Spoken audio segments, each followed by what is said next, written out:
So what do you think now after your interview with Provost Chupas? Well, this experience as a whole, it created an open-mindedness to the next 25, 50 years, and outlook on how technology, how it's booming, how that also plays a big role in our education here and the foundation that we have, looking into the future. And what I liked a lot about what he said is that in order to build a better education and better system in the future, we have to go back into the beginning where it starts, which is K through 12. A lot of emphasis is on the college students, but in order to shape our minds before we get to this point in life, we have to shape leadership and innovation from the start, in kindergarten, in first grade, when we first start learning the language, and maybe emphasize more building a bridge where private school and public school is not so competitive. They are actually the same. They're not different. One's not better than the other. And that's the part that I really like, because he emphasized that education needs to be instilled as important starting young. And especially with new technology, we can do that now. And could you just say, like, maybe in a couple of words or even impressions, what do you think education looks like in 2062? Well, for myself, I think that education is going to be heavily involved in technology. What Provost Hovis was saying is that he has a program in Concord where they have a robot, where instead of being absent from class, you can be there virtually through this robot that will be there in attendance.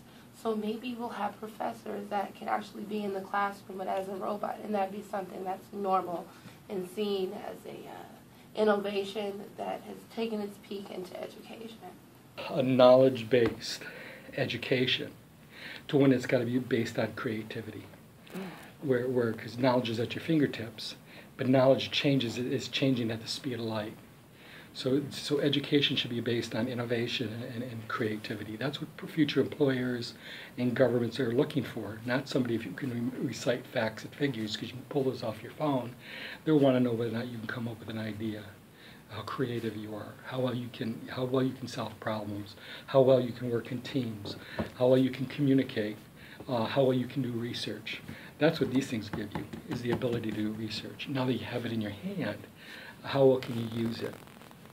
Innovation, diversity, and a passion for success is key in our mission to provide the best possible education among students and individuals in the Bay Area, along with students across the globe. In addition to the hands-on learning classes, CSUEB offers individuals online classes in order to provide a flexible learning environment to achieve success not only in school, but in the professional work environment. Hello, I'm Janelle Henderson, the lead innovative technology specialist here at Cal State East Bay. The year is 2062. Here at Cal State East Bay, we have implemented several new and fresh ideas.